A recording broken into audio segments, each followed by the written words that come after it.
Welcome to KTV India. I'm your host Ranchita Revanna.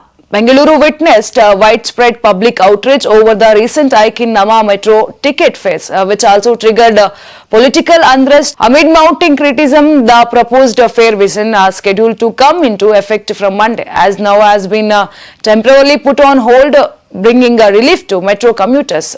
BJP MP Tejasvi Surya announced the development, stating that he had taken up the issues with the union government. On Sunday, Tejasvi Surya met union ministers to oppose what he termed an unfair hike in Bengaluru metro fares. He later held a telephonic conversation with Union Minister Manohar Lal Khattar, seeking immediate invitation in the matter. In a post on social media, Tejasvi Surya said that following his discussion with the union minister, officials have been instructed not to implement the metro fare hike from February 9th. He pointed out that Namma Metro is currently the most expensive metro service in the country and said he had drawn the century's attention to the significant fare disparity. The proposed fare hike would place an additional burden on the millions of commuters. When public transport becomes unaffordable, accessibility itself is compromised.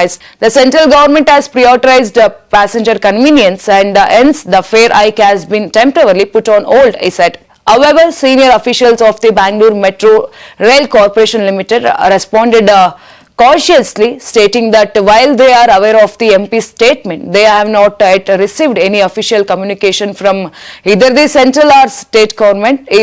We will take a decision only after receiving formal instruction from the government. Until then, there will be no change in the existing order. Once we receive clarity, a decision regarding the fare version will be taken, a senior BMRCL official said.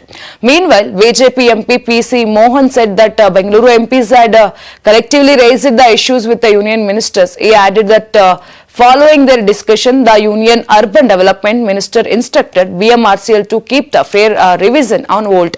The central government has not directed any fare increase. The current revision was proposed based on request made earlier. For now, it has been put on hold, Mohan clarified. Further clarity is awaited as commuters and political leaders look to the government for an official announcement on the future of Namma Metro fares.